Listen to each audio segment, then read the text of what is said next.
Prensa Cono Sur.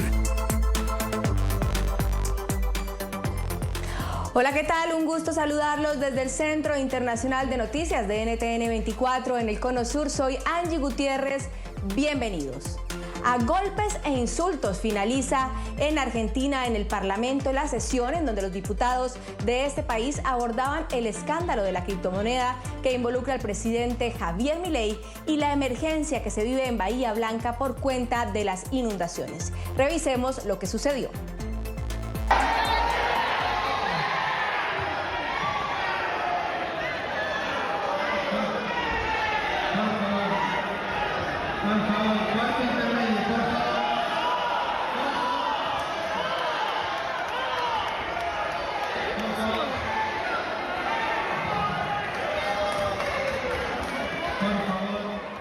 Este será nuestro primer tema de análisis en la tarde de hoy en Club de Prensa y quiero darle la bienvenida a nuestros invitados. Nos acompaña Sebastián Dumont, periodista y analista político desde Buenos Aires. Sebastián, buena tarde.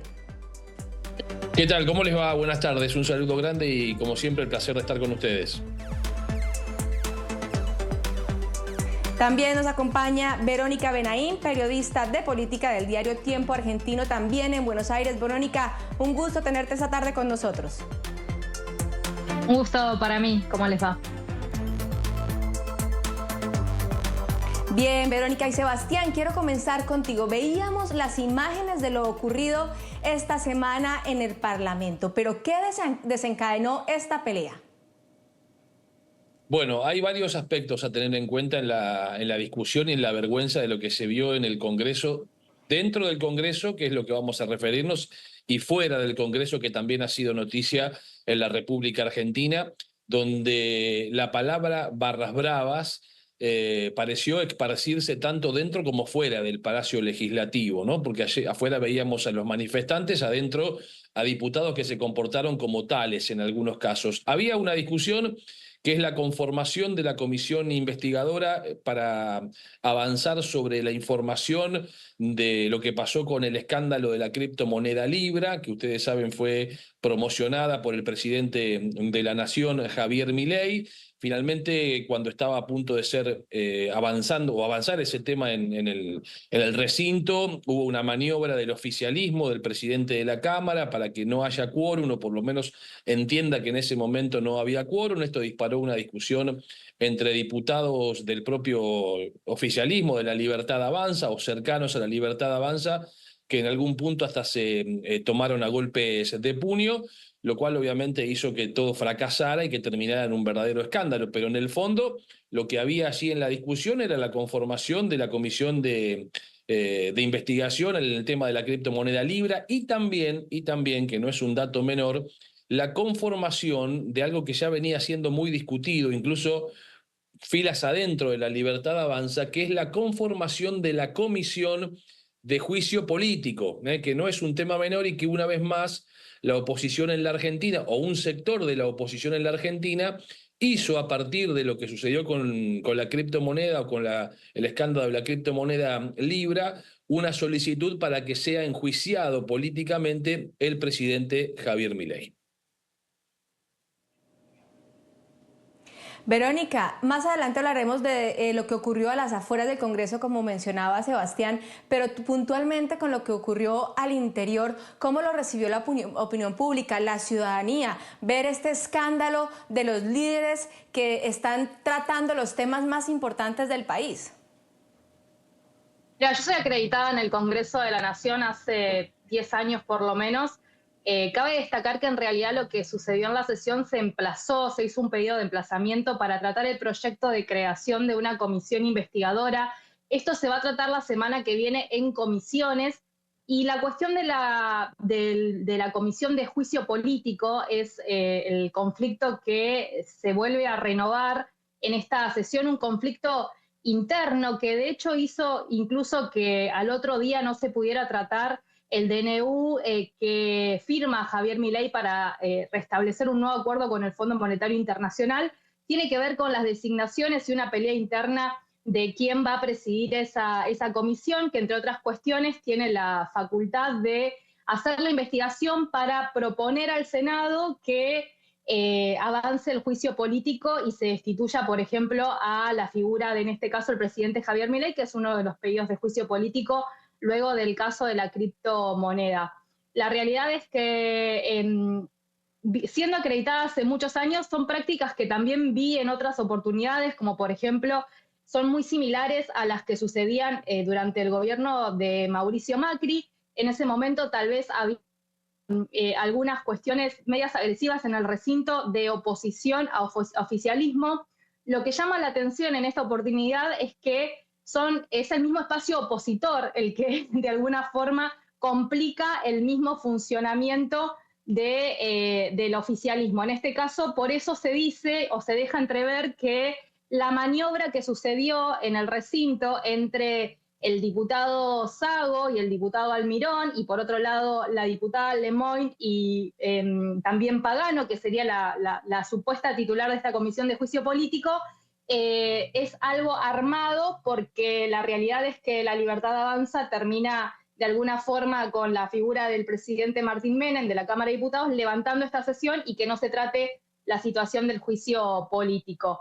Que era un pedido de Unión por la Patria, que es el bloque que tiene mayor representación de oposición allí en la Cámara de Diputados, y que la idea era normalizar el funcionamiento de la comisión, ya que desde el año pasado esta presidencia tan cuestionada quedó en el limbo y la comisión no avanzó. Es una comisión que avanza, no tiene mucho trabajo de todas maneras, porque es muy difícil que se avance en la destitución, ya sea de algún presidente, de algún funcionario.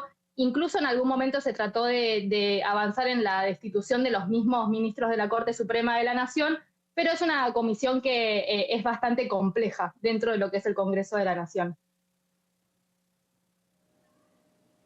Sebastián, ¿cómo ha manejado el gobierno este escándalo? ¿Se han pronunciado? Sabemos que hoy se anunció que Javier Milei canceló su viaje a España que tenía la próxima semana.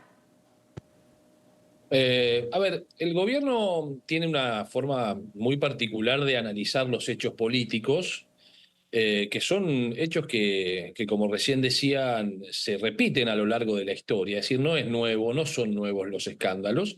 El gobierno le da lecturas particulares a hechos recurrentes. En cuanto a lo que sucedió dentro del Congreso, la verdad que desde el Poder Ejecutivo no ha habido demasiadas definiciones o definiciones muy, muy concretas en torno a lo que sucedió. Se ha centrado mucho más en toda la discusión a propósito de lo que sucedió afuera del Congreso. Para el gobierno, para la Libertad Avanza, todo lo que no forma parte de su radio de cercanía es denominado como la casta política, como aquellos que buscan desestabilizar al gobierno, los que buscan generar un golpe de Estado, y en eso enmarca a quienes se sientan dentro del Congreso y a quienes han estado fuera del Congreso con los incidentes que recién hacíamos referencia. Ahora, mientras esto pasa, lo que no puede negar el oficialismo, lo que no puede negar el gobierno en estos tiempos es que ha ido acumulando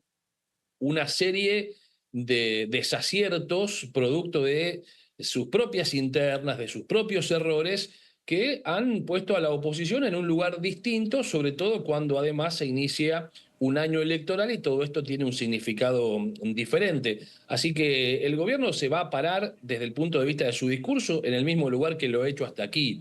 Los que están frente a nosotros son todos sectores que lo único que buscan es desestabilizar al gobierno, que el gobierno no termine, porque este es un gobierno, dicen, que ha venido a cambiar las cosas de manera muy profunda, y como hay un sentimiento de muchos que no quieren que esto suceda, y como las urnas probablemente vuelvan a hablar en ese sentido, según la mirada del gobierno, entonces hacen o utilizan todos los mecanismos posibles para que sucedan estas cosas. Esa es la postura del gobierno, pero también es cierto que el gobierno puertas adentro empezó a ver que ha cometido ya una serie de errores importantes que lo han puesto en una situación mucho más estresante que la que tenía, por ejemplo, a finales del año pasado. Bueno, decía Sebastián también que no solo al interior del Parlamento se llevaba este escándalo, sino también teníamos disturbios y manifestaciones afuera por la movilización tradicional de los jubilados. Revisemos lo que dijo el presidente Javier Milei sobre esta situación afuera del Congreso. Los buenos son los de azul y los que andan con trapos en la cara y rompen autos, queman autos y amenazan a toda la gente porque no quieren perder sus curros, esos son los malos y esos son los que tienen que ir presos y los vamos a meter presos. Vamos a defender a la República porque no es que vienen contra mí, vienen por ustedes, yo solo estoy en el medio. Verónica, ¿qué estaba ocurriendo afuera en el Congreso? Tenemos entendido que estas manifestaciones de los jubilados son tradicionales, pero ¿por qué se llegó a disturbios y cómo analizan las palabras de Javier Milei? A ver, afuera del Congreso estaba realizándose una protesta de jubilados que están justamente reclamando mejores condiciones.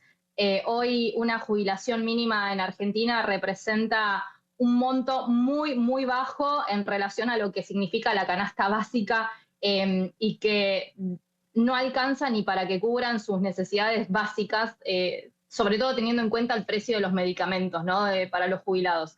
Desde hace ya un tiempo, todos los miércoles los jubilados van y se ubican sobre lo que es la calle Rivadavia, fuera del anexo de la Cámara de Diputados, y allí hacen su reclamo. Muchas veces fueron, digamos, no voy a decir reprimidos, pero sí fueron alejados de ese lugar, no de maneras, no con prácticas muy amables, y lo que sucedió en esta oportunidad es que se le sumó desde el miércoles anterior a este hecho el apoyo de hinchas de fútbol. El miércoles pasado habían estado los hinchas, que algunos también hablan de barras bravas, y es un poco el discurso que tiene el gobierno nacional.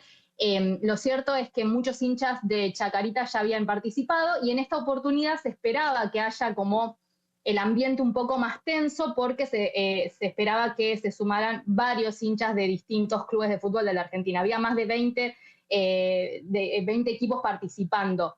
Es la segunda movilización, la segunda protesta grande donde reprime la policía y que se utiliza una cantidad de efectivos para poder de alguna forma, según ellos, contenerla. La primera sucedió el año pasado cuando se trataba la ley de bases en el Congreso de la Nación. No sé, circuló incluso que prendieron fuego el móvil de un colega de una radio de la Argentina. Bueno, todas esas situaciones se vivieron ya el año pasado y esta es la segunda oportunidad, pero en este caso lo grave es que golpearon y reprimieron a jubilados, ¿no? A personas, adultos mayores, abuelos que están reclamando, y que en realidad se empezó a hacer como una especie de poner todo en la misma bolsa entre los hinchas, los jubilados que estaban, incluso los reporteros y los periodistas que estábamos trabajando en la zona. Son prácticas que yo cubrí muchas movilizaciones también en la época del gobierno de Cambiemos, de Mauricio Macri, y que había muchos palos, mucha represión hacia el trabajo de la prensa y hacia quienes protestaban, y lo que me parece que tiene como relación es la figura de la misma ministra de Seguridad, que se llama Patricia Bullrich, que estuvo tanto en el gobierno de Cambiemos y que Milei repite. Por eso de alguna forma hay sectores que están pidiendo la renuncia de la ministra de Seguridad. La mala noticia es que Milei la defiende, es una de las ministras que él más empodera, incluso en la apertura de sesiones que se hizo hace 2 semanas atrás. Se pusieron de pie los libertarios cuando mencionó a Patricia Bullrich y sus políticas de seguridad, e incluso se habla de que puede llegar a ser candidata a senadora en estas elecciones legislativas que se van a llevar adelante en octubre. Por lo que en realidad toda la situación de la política de seguridad que se vuelve a repetir en este gobierno, pareciera ser que no va a mermar, no va a calmar, porque al menos el gobierno y el mismo presidente de la Nación la apoyan, la acompañan.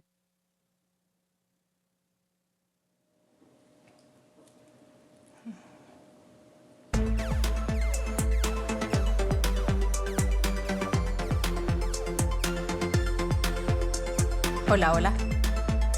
Sí, hola. No.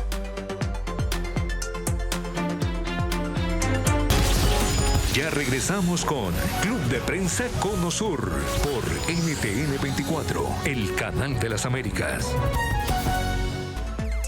Sigue la noticia. noticias económicas en Argentina. Esta vez por la inflación en la ciudad de Buenos Aires, que muestra números favorables. El mes pasado con una cifra de 2,1%, lo que puede mostrarse como una señal de lo que ha sido la llegada del presidente Javier Milei a Argentina. También se va a conocer hace poco que la inflación de febrero en el país fue del 2,4%. Pero ¿qué tan importantes son estos avances y estos números? Será nuestro siguiente tema de análisis, y quiero comenzar contigo, Sebastián. ¿Cuáles son las medidas que está tomando el gobierno para lograr estos pequeños avances en la inflación?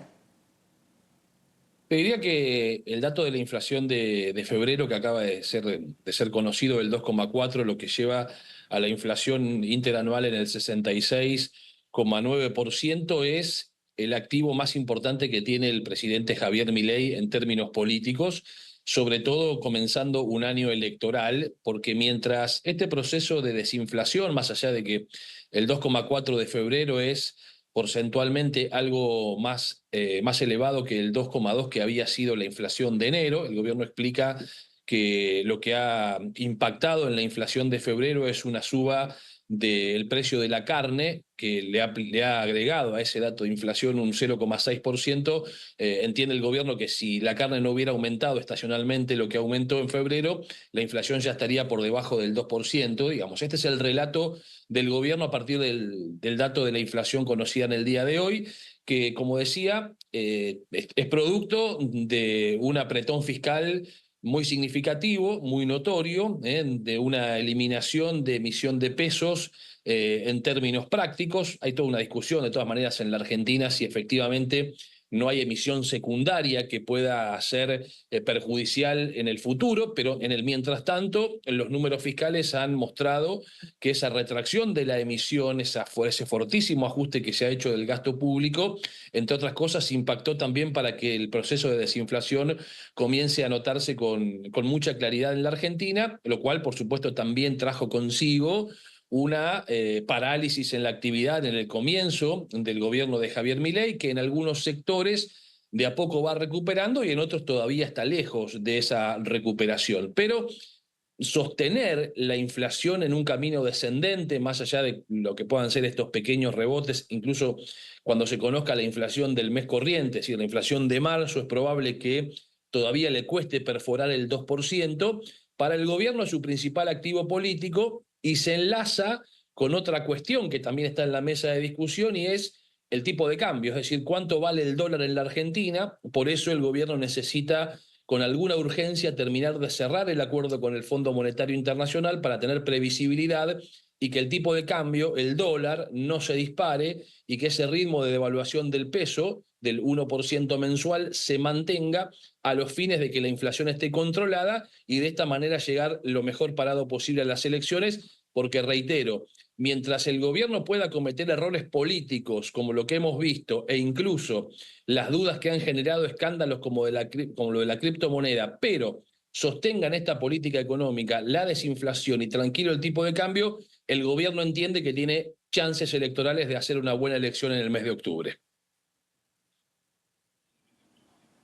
Tu opinión, Verónica, ¿coincides con lo que nos señala Sebastián, que a pesar de los escándalos y los conflictos políticos, este tema de la inflación le jugará a favor al gobierno de Javier Milei para las elecciones? Sí, totalmente. Este año hay elecciones en octubre en Argentina y, a ver, le sirve a Milei bajar la inflación, que cuando él asume en el gobierno estaba en 2 dígitos y muy altos, así venía desde el gobierno anterior, hoy está en 1 dígito y va en bajada, va desacelerando. Le sirve mucho para afuera, me parece, ya más que para adentro, porque si uno mira lo que ven de Argentina en el mundo, es un presidente que llega y con un método baja la inflación, que era el mal y la gran enfermedad de nuestro país. Hacia adentro sirve, pero va sirviendo en menor medida también la situación de que está muy bien, tenemos menos inflación, los precios se van congelando, siguen aumentando, pero no como en el contexto del gobierno anterior, que aumentaban casi todos los días, pero a costa de reducción de, digamos, lo que tiene que ver con el empleo público, a costa de tener a los jubilados cobrando una jubilación mínima que no llega a los 400.000 pesos, a costa de despidos. No se generan nuevos puestos de trabajo. En Argentina hay una gran cantidad de desempleados. Entonces, el discurso acompaña, digamos, a la acción de mostrar que cada vez hay menos inflación, pero la realidad es que en Argentina eso no se termina de notar del todo, y eso que sabemos que está básicamente todo pisado, y que la idea y la intención es, bueno, llegar así hasta al menos hasta octubre, porque el gobierno de la nación no tiene, tiene una representatividad muy mínima en el Congreso de la Nación, en ambas cámaras, y la intención es robustecer y aumentar el caudal de bancas, tanto en el Senado como en diputados en estas elecciones. Por otro lado, no, como dice Sebastián, el tema del dólar también es un factor que está influyendo un montón.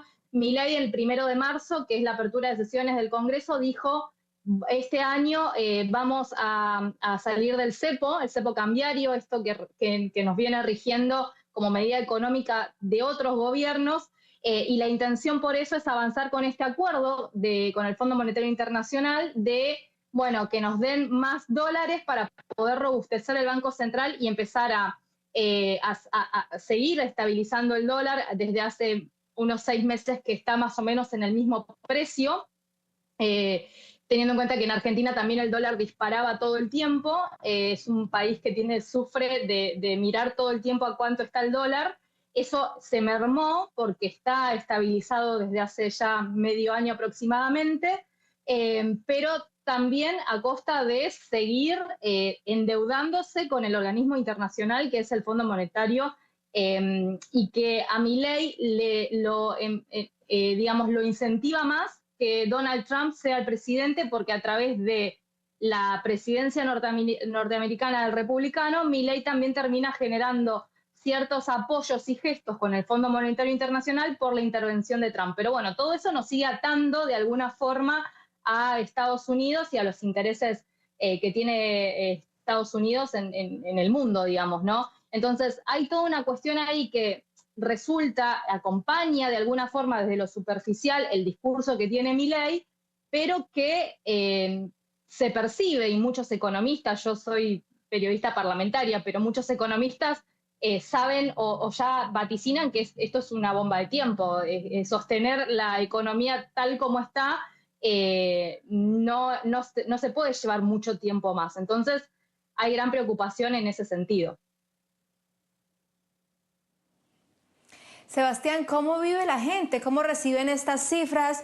Si nos mencionabas que la carne está subiendo, ¿cómo es vivir diariamente en Argentina a pesar de que tengamos cifras de inflación bajando?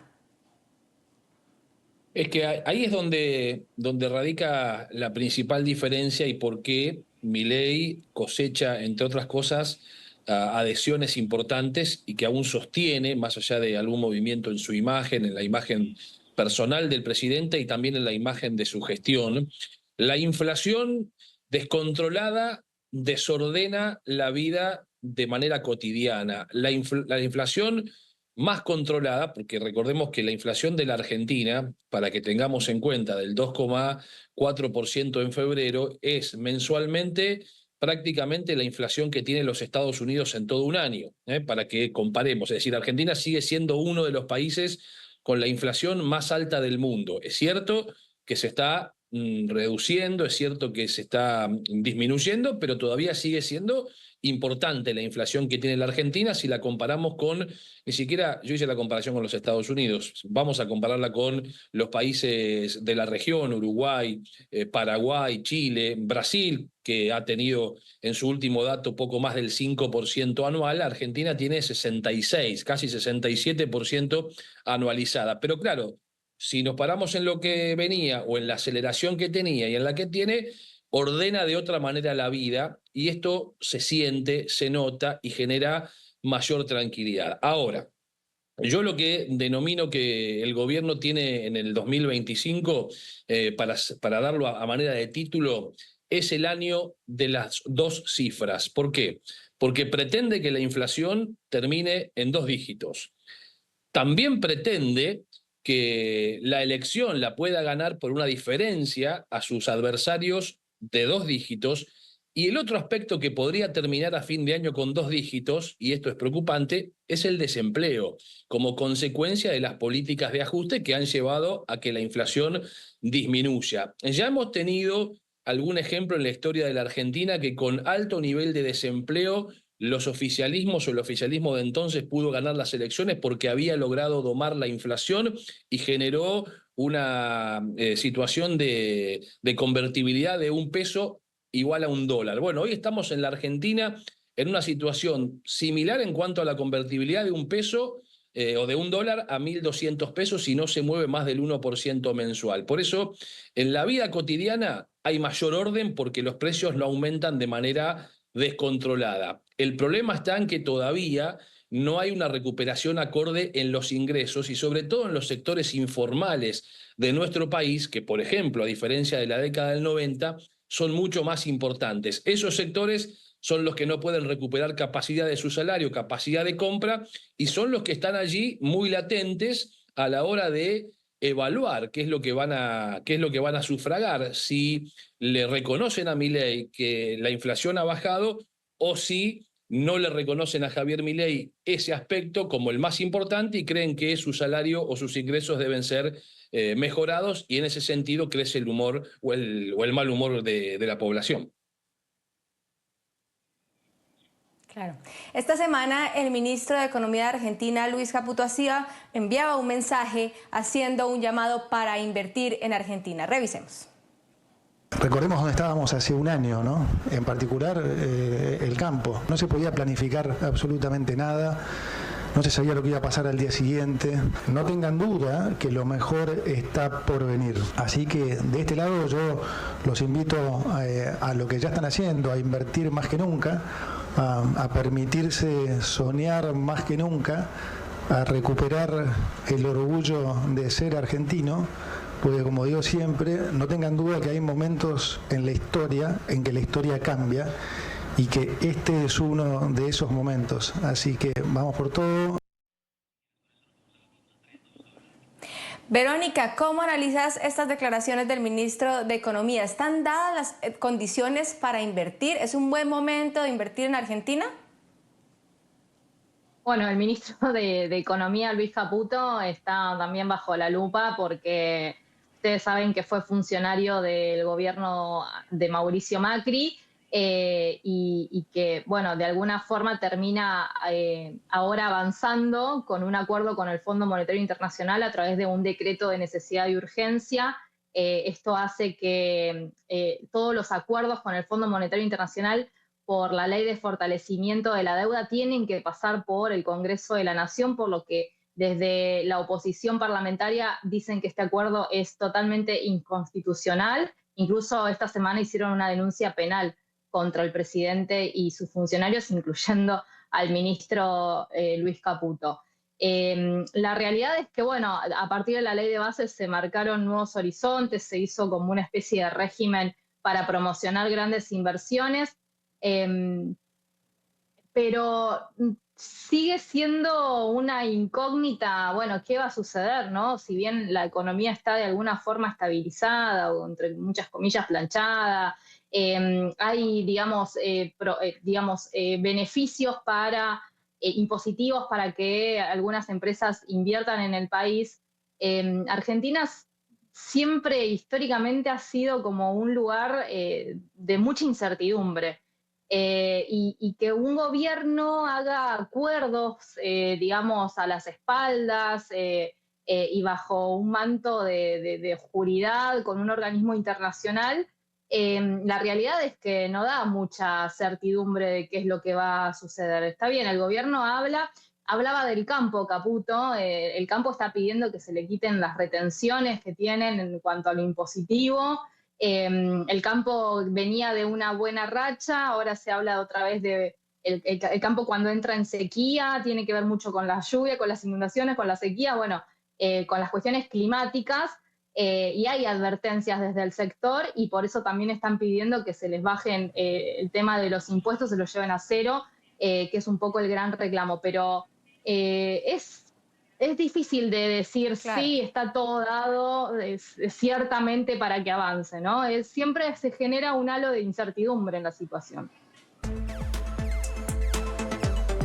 Claro, será un tema que seguiremos analizando aquí en Club de Prensa Conosur. Vamos a hacer una nueva pausa, ya volvemos. Ya regresamos con Club de Prensa Conosur por NTN 24, el canal de las Américas. Esta semana comenzó el juicio contra el personal médico que estaba a cargo de cuidar al futbolista argentino Diego Armando Maradona los días previos a su muerte. La autopsia determinó que Maradona murió a los 60 años el 25 de noviembre de 2020, víctima de un edema agudo de pulmón y una insuficiencia cardíaca. Según la fiscalía que investiga el caso, esto pudo haberse evitado. Revisemos las declaraciones del fiscal a cargo del caso y del abogado de la familia de Maradona. Así murió Maradona. Quien les venga a decir a ustedes, los jueces, que no percibieron lo que le pasaba a Diego, les están mintiendo. No fue ningún golpe bajo, es algo que ya está agregado a la causa. Y en definitiva, el golpe bajo podríamos decir que se lo dieron a Diego, porque ese es el estado en que dejaron a Diego Armando Maradona, que no entraba ni siquiera el día de su velatorio en el cajón, de lo inflamado y lo hinchado que estaba. Sebastián, ¿cómo se recibe en Argentina estas declaraciones que se dan como resultado al juicio contra las personas que estaban a cargo de Diego Armando Maradona? Bueno, con mucha tristeza, con desazón, con la verdad, la triste confirmación de que todos los elementos apuntan a que vaya quedando claro que a Diego Armando Maradona lo dejaron morir, lo llevaron o lo condujeron al peor de los finales y de la peor manera también. De hecho, en el inicio de las audiencias del juicio se pudo observar una fotografía que, bueno, se lo ve a Maradona en una situación extremadamente lamentable de cómo termina sus días. Alguien que es una representación de la Argentina, o ha sido una representación de la Argentina en el mundo, que ha generado amores y también muchas controversias, pero haber podido observar la espantosa manera en que Maradona terminó sus días es realmente muy, muy triste, acongoja, y ojalá después de que se terminen todas las audiencias, los responsables de haberlo llevado a Maradona a esta situación en sus últimos días tengan la condena que se merecen todos, ¿no? No solo algún sector de quienes tuvieron últimas responsabilidades en el día a día con Maradona, sino aquellos que tenían incluso responsabilidades mayores y tomaron decisiones en cuanto a qué hacer con la salud del ex argentino, del ex futbolista argentino. Verónica, el médico clínico imputado por la muerte de Maradona asegura que fue acusado sin razón. ¿Cuáles fueron los argumentos que presentó esta semana en el juicio? Mira, yo no sigo los temas judiciales, no es un tema que siga lo que sucede con la figura del juicio a Maradona. Obviamente Maradona es muy importante para la Argentina. Sí estuve cubriendo cuando fue el velatorio, cuando falleció en plena pandemia, y todo lo que representa la figura de Maradona como futbolista. Es de esas figuras amadas y odiadas, muy amadas desde lo deportivo y todo lo que ha dejado para nuestro país desde el lado del deporte, cuestionada por algunas cuestiones vinculadas a su personalidad y algunos accionarios. Pero bueno, yo no tengo información concreta respecto al juicio a un periodismo político y parlamentario, así que en este caso imagino que sí habrá varias cuestiones entiendo que es un juicio con 92 testigos, va a ser un juicio bastante largo. He visto que han hablado sus hijas y bueno, ojalá se esclarezca la situación. ¿Podrías contarnos un poco de lo que han dicho sus hijas, de lo que has visto que ha hablado y también la gente, cómo lo ha recibido esta noticia? Vi muy por arriba, ya repito, y soy muy honesta en esto porque no es un tema que yo siga básicamente, así que les pido disculpa por esto, pero no puedo decir mucho más porque no tengo información. No es un tema que yo siga. Claro, claro. Gracias igual. Sebastián, hablábamos un poco sobre este médico clínico que dice que lo acusaron injustamente. ¿Conoces los argumentos que presentó en el juicio? Bueno, en realidad la cuestión de la discusión técnica de lo que cada uno va a poner sobre la mesa y va a tratar de defenderse de las acusaciones será, por supuesto, materia de larga discusión. Veremos una enorme cantidad de audiencias, van a ser los días martes y miércoles las audiencias, es decir, tenemos por delante un camino muy extenso, muy largo.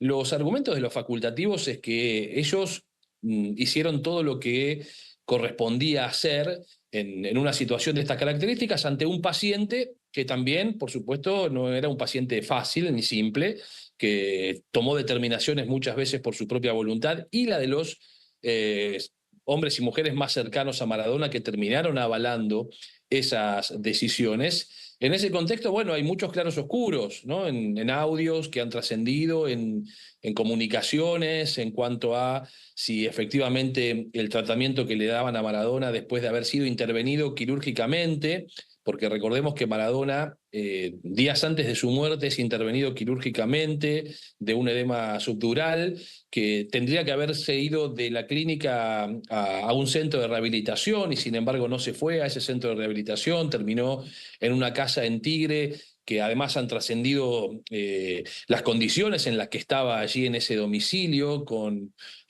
Para que tengan ustedes una idea, Maradona estaba en la planta baja, en una casa que no tenía baño en la planta baja y él estaba imposibilitado de subir escaleras, es decir, no podía ir al baño, entonces le habían colocado un baño muy precario en la zona de su habitación. Es decir, todas cuestiones que son difíciles de entender de por qué hubo una manera de tratarlo de esa forma a Maradona, más allá de lo que pueda haber sido la voluntad de Maradona y de sus abogados de no ir a un centro de rehabilitación, pero realmente queda mucho por dilucidar. Y bueno, obvio, en cada juicio los distintos actores, porque aquí hay acusaciones muy graves y severas de dolo eventual, es decir, puede haber condenas muy importantes y se confirma que a Maradona lo dejaron morir o que incluso lo indujeron a la muerte.